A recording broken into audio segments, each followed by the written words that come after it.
Hey y'all, welcome back to Be Divine Minded. It is your girl Goddess Fumi, or you can call me Jennifer because that's what my mama named me. So in today's video, I'm going to talk about the Orisha Osun. Now, Osun is one of the most popular Orishas, and I honestly believe that she is the embodiment of what feminine energy is. She is just fierce and beautiful and seductive. She's charming, and she is the one who gives fertility to those who are having issues having a child. She is the healer of the womb. She is the goddess of purification and prosperity, and that is Osun, the goddess of fertility. So if you're new to this channel, make sure that you subscribe, hit the like button, and continue watching, because this video we're going to talk all about Osun. I'm also going to read some information that I received from a book that I thought gave a lot of insight on Osun. I'm going to also link the books below in my description, and I'm just going to tell you guys how I feel I have embodied the beautiful energy of Osun, because I think that all of us as women, we need to learn to just channel that energy, because Osun's energy is one that will get you what it is that you need and what it is that you want, and still, give you a sense of feeling good in your divine feminine.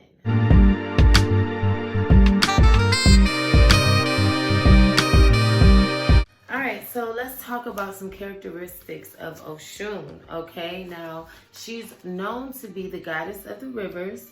She's known to be the goddess of fertility, the one who, assists women who's having trouble conceiving a child. She is that goddess energy that comes and saves the day, all right? She's known to be very seductive. She's known to be, just very pretty and ladylike. Likes to wear makeup, and she likes to do her hair. She's just very charming and, just very feminine. I feel like Osun is that energy that the patriarch society wants us to channel. With everything in life, there's always going to be a duality within that energy. And so they want us to exhibit the sweet and pretty side of Osun. But when Osun's energy is present, you're not always going to get that sweet and charming and seductive and pretty and beautiful feminine energy that you desire, because Osun's energy can be just like any other feminine energy. She can be jealous, and she can be conniving. She can be emotional. And that is part of her duality. Just as she is the giver of life, Osun is also one who can be very destructive, and she can take life because, when she's in her emotions, or she's upset or mad about something, she can tear shit up. And we can apply that to just the women that we know, or just ourselves as women, because there's times when we can be sweet and just feminine and prissy, and there's times when I can be a bitch. And I believe that a lot of us women, we can notice these dualities within ourselves. So I don't think that there's anything wrong with us when we notice these dualities within ourselves. We have to just understand that they're there and they're a part of us, and we have to learn to balance. The goddess of prosperity. So, a lot of people call on the goddess Osun when they are looking to, receive some type of wealth and abundance in their life. If you are looking to channel your feminine energy, Osun's energy will be a great one to learn about and to, just try to tap into, so that you can be the divine goddess that you're looking to be. She's known to be the youngest Orisha, but that in no way, shape, or form hides the fact that she is still a queen Orisha. She was actually the goddess who reminded men on earth that they needed the divine feminine. It was a time when the earth was created and they thought that they can do everything on their own, this masculine energy, physical and spiritual. And Osun was the one who came down on earth and had to let them know, like, honey, you can't do nothing without the divine feminine. There's nothing without the divine feminine and the divine masculine, because together is where you get understanding, where you get creation and all of that. The messenger, so anyone wanted to get to Olodumare, you would have to go through Osun. And this is why a lot of times the different ceremonies to channel Osun, because they have different messages that they want her to send to Olodumare, which is the god in the Yoruba culture. Colors are gold and yellow, as I said before, and that's why I am wearing yellow shirt. I just felt like, I had to channel a little bit of beautiful goddess energy, because I'm doing a video on Osun, and Osun is a goddess that likes nothing but the best. So a lot of people, when they have their shrine up for Osun, they put nice things on her shrine. They put things on there that she likes. She likes honey, she likes cinnamon. She is the keeper of a city called Oshogbo. It's a city where when she first came to earth, she stepped foot in the city of Osogbo. She had told some settlers that they can build up around this land if they kept it holy and continued to honor her name. They set up along the Osun River, and they say to this day, you know, the city of Osogbo has not been able to be overturned. That city has been untouched, and it is known that Osun protects that city and its people. In the Ifa religion, everyone is known to have a mother Orisha or a father Orisha, and a lot of people want Osun to be their mother Orisha. They give a list of characteristics or personality traits of people that may be a child of Osun. And it says that you cannot stand to be bored, you are acutely aware of how you look, you spend more time than most people deciding what to wear, clothes are very important to you, you are highly sexual, you are more comfortable being in control in relationships, you are easily offended, you love parties, you love to flirt, you enjoy good food and wine, you are partial to bright colors, you love music, you enjoy dancing, you hate confinement on any level, you understand logic but make the majority of your decisions based on your gut feeling.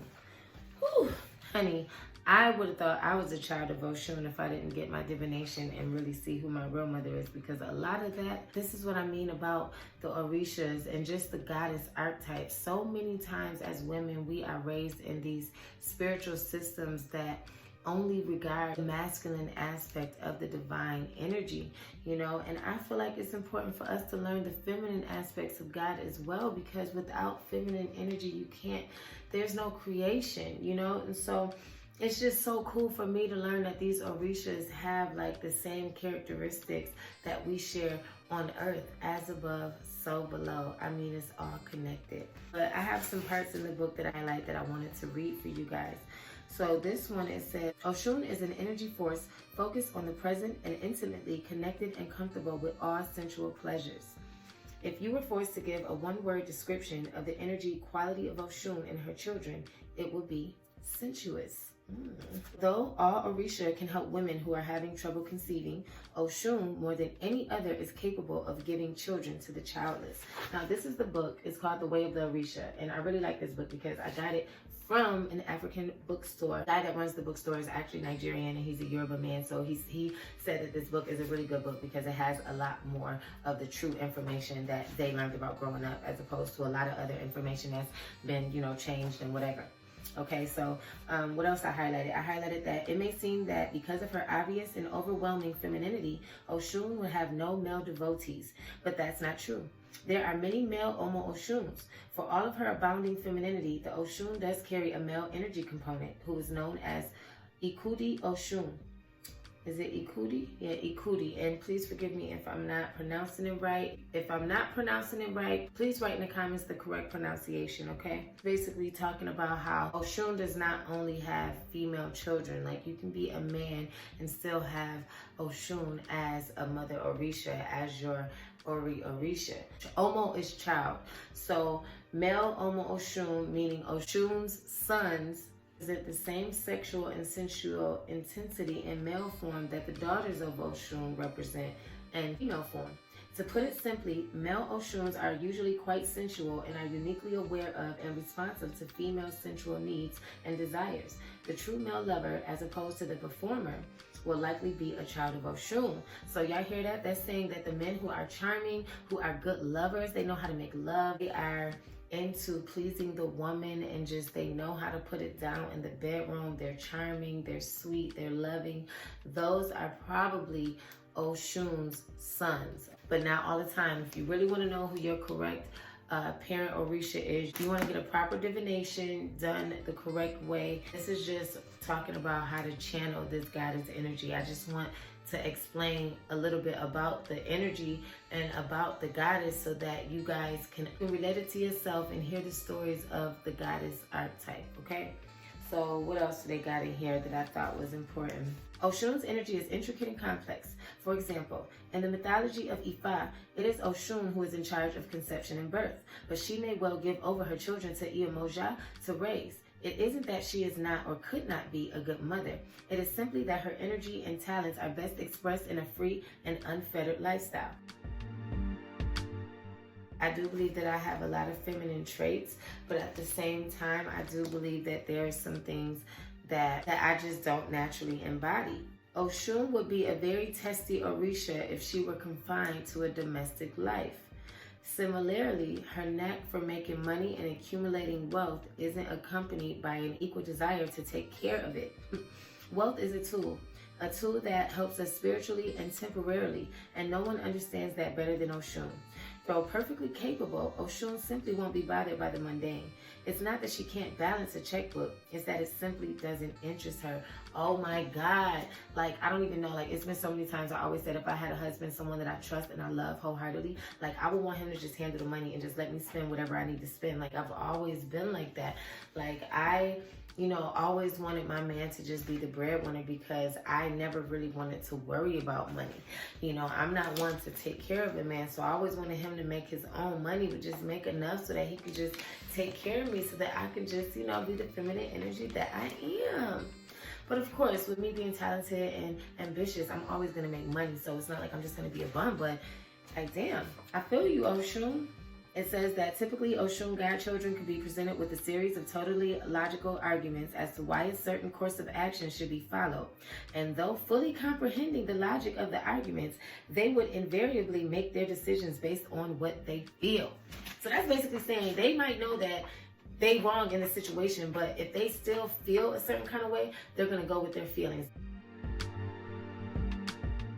This is what the Osun energy is, basically one that goes with her feelings. Like, and this is something I feel like as women, and even as we continue on, because energy isn't destroyed, we are of that same energy that Osun is. And so I feel like we have to change the narrative in a sense to where we have to learn how to balance our energies. I believe that a woman should always be in control, because when we're not in control of our emotions, that's when we're acting and living in these negative emotions and these low vibrations, jealousy, anger, being conniving, just manipulative. Like, these are all traits of the divine feminine, but we have to always understand that it's important to keep these energies balanced. Yes, as feminine energy, we are emotional creatures, but it's important to just learn how to control our emotions, because y'all, my emotions then got me in a lot of trouble, and I'm sure as women can relate. So we got to learn how to control our emotions. With Osun herself, ridicule, disdain, or lack of respect can bring about a fury and anger that will sweep away and all that stands in her way. That is divine feminine, because we don't play. A woman can be sweet as pie, but you cross us, you mess with us, and like, that saying, there's no fury like a woman scorned. Yeah, that is what Osun energy brings. Osun both loves her children and provides them with the finest of everything. Those in touch with her energy will find themselves drawn towards spells and ebos designed to strongly influence the behavior of others. With all the natural allure and sensuality of Osun, witchcraft seems almost superfluous. Superfluous. I gotta look that word up. Osun is intimately acquainted and adept at witchcraft. Her children have an almost instinctive ability to work freely in this area as well. Okay, my witches out there, y'all may be children of Osun. Those who cannot handle flirtatious behavior had better find another mate other than a Omo Osun. So that's saying that people who have Osun as their Mama Orisha are very flirtatious. So people who are in relationships with children of Osun, you have to have pretty thick skin and be able to deal with that, or miserable as hell dealing with them. In the Ifa tradition, Osun was originally married to Orunmila, which is the head Orisha.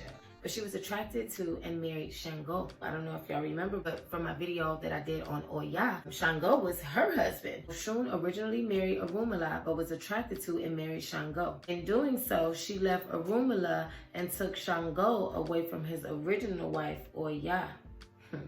It was said Shango built her a glorious brass palace where she bore him the blessing of twins. Since that time, brass has been the special metal most associated with Osun. Her children should wear brass bracelets.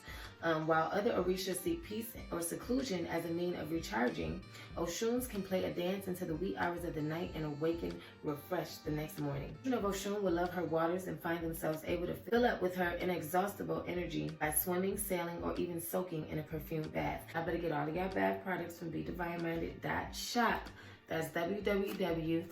www.bedivineminded.shop. I'm gonna put that link below. She used to do a very sensual dance, like in the story that I told you before when she seduced Ogun back into the forest. This is something that's associated with Osun, and that is sensuality and seduction. Okay, I just see, when I see Osun, I really see that feminine energy that I believe that all of us aspire to be. I believe that she is a feminine energy who is basically the leader of the feminist movement. You know, she is the one that is like, we got to get our rights, we got to get our power because we are divine. Osun is the one that's basically the leader of the feminist movement. She is the one who is going to make sure that us women, we have the rights that we need. She's going to make sure that we can continue to be in our divine feminine, even though we are still respected as feminine goddesses. I think that with Osun energy, she's still saying that yes, you can still be a wife, you can still be a mother, you can still be sensual and soft and seductive, but you still have boundaries. You still have to learn the art of saying no and not being taken advantage of. You can use your feminine charm to get what it is that you want, and it is nothing wrong with walking in your divine feminine. So I'll encourage all of you ladies to please go out and study Osun energy for yourself. Check out all my other videos that I did on the goddess archetypes, and honestly on my channel I talk about everything, so make sure y'all check out my videos, share my videos, subscribe to the channel, comment your feedback. I love you all. Thank you so much for watching, and always remember, be divine minded.